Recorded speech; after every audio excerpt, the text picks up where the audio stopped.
Good morning. This is Jacob Bolton, Associate Pastor at Westminster Presbyterian Church, here with you this Monday following Easter Sunday. Christ is risen. Christ is risen indeed. Now, last week, Larry, our senior pastor, in one of his weekly devotionals, described the awnings that you can see here in the home directly behind where I have been hosting my weekly devotions. He reminisced on all the different things that have happened in homes that share those awnings, and it made me think a little bit about the home that is next to ours. Now, we moved here late summer, early fall last year, and in talking to some of our neighbors, we learned that that house has actually been vacant for 3 years. There was a man and a partner of his who lived in it for about 20 years before, but for the last 3 years, it's been vacant. No one has lived there. There has not been a whole lot of activity, either in that home, behind those awnings, or in that yard. But I can tell you, this last month, that yard has seen a lot of activity. Now, most of it has been unintentional, but it's been because since my family has been home, we've been playing wiffle ball, soccer, badminton, you name it, in our yard.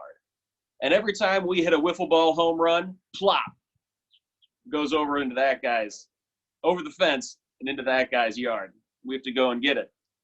Every time we accidentally overkick the soccer ball, pulling out our rapino, got to go over there and get it.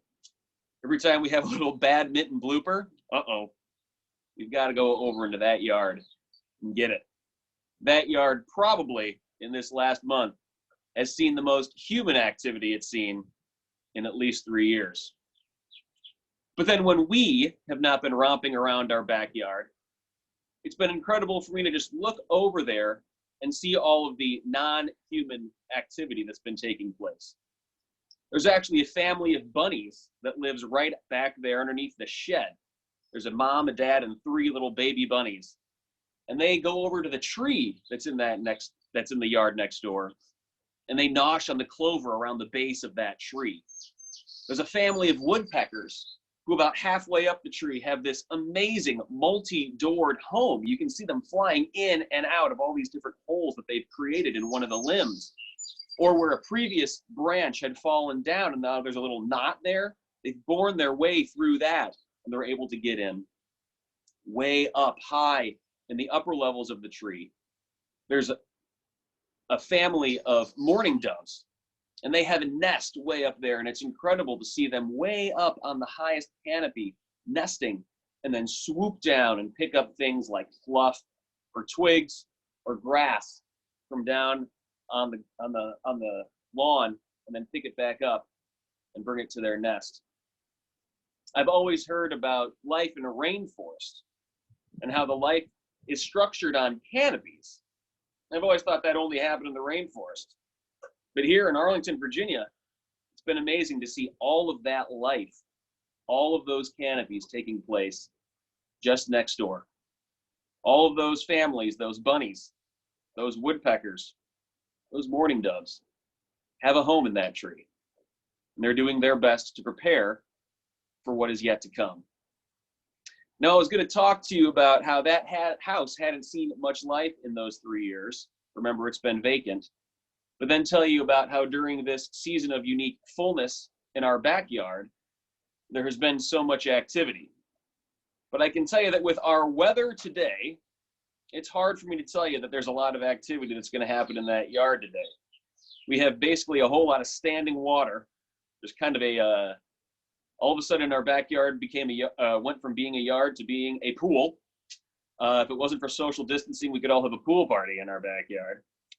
But even though there is all this rain, and even though we have all of this unexpected inactivity, it reminds us that, friends, everything does, in fact, have a season. A season for rain, a season for sun, a season of stillness, and a season of action. A season of sorrow, a season of joy, a season of seclusion, and a season of embrace.